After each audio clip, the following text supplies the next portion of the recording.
मेटाचा super intelligence लॅबचा मोठा plan आता अडचणीत सापडलाय. कारण काही मोठे लोक AI तज्ज्ञ नोकरी सोडतायत. त्यातलं अजून एक मोठं नाव समोर आलंय ते म्हणजे भारतीय इंजिनियर ऋषभ अग्रवाल याचं, ज्याने एप्रिलमध्येच लाखोंचं पॅकेज घेऊन मेटा जॉईन केलं होतं. पण फक्त 5 महिन्यातच त्याने मेटाला रामराम केलाय. मेटा आपल्या नव्या सुपर इंटेलिजन्स लॅबवर अब्जावधी रुपये लावतोय आणि AI मधले टॉपचे डोके असलेले लोक ते इथं हायर करतात. पण लॅब सुरू होऊन काही महिन्यातच आता गडबड सुरू झाली आहे. काही मोठे संशोधक तिथून निघालेत. त्यातलाच एक आहे ऋषभ अग्रवाल. ऋषभ अग्रवाल याने एक्सवर पोस्ट टाकून सांगितलंय की मला या नव्या सुपर इंटेलिजन्स लॅबमध्ये राहायचं नाहीये. इथे टॅलेंट आणि कम्प्युटिंग पॉवर ही जबरदस्त आहे. पण गुगल ब्रेन, डीप माइंड आणि मेटामध्ये 7.5 वर्ष घालवल्यानंतर मला काहीतरी नवीन रिस्क घ्यायची आहे. अग्रवाल याने मेटा सोडल्याची माहिती दिली, पण तो पुढे काय करणार हे त्याने अजून सांगितलेलं नाहीये.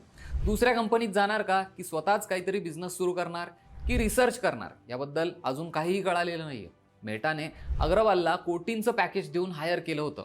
या थोड्या वेळात त्याने थिंकिंग मॉडेलसाठी पोस्ट ट्रेनिंगवर काम केलं, ज्यात रिइन्फोर्समेंट लर्निंग टेक्निक वाढवणं आणि डिस्टिलेशन टेक्निक सुधारणं हे काम त्याने केलं.